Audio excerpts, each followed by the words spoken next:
Here are the materials you will need for this lab. We first need to calibrate the drop counter by going into Sensors, then Data Collection, and selecting drop counting from the menu on the LabQuest.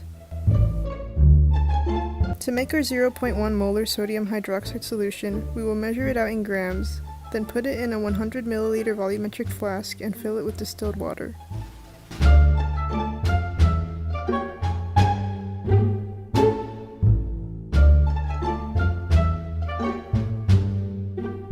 Place a graduated cylinder under the burette.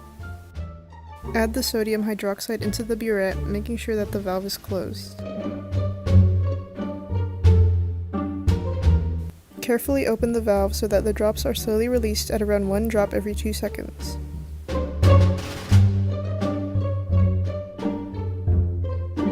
Here you can see the drops being counted on the screen. Close the valve when the volume reaches 9 to 10 milliliters. Take note of the amount of drops that you see on the screen.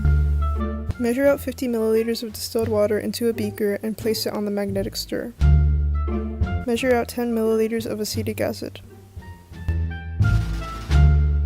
Add the acetic acid into the beaker and add 4 drops of indicator.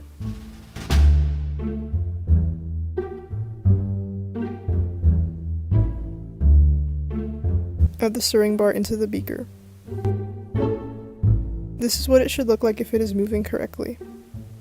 Connect the pH sensor into the LabQuest. Attach it through the hole in the drop counter in a position where only the tip is immersed. Click on the Equations tab on the drop counter calibration and change it to what your group found. Determine the initial pH and starting volume before adding any solution.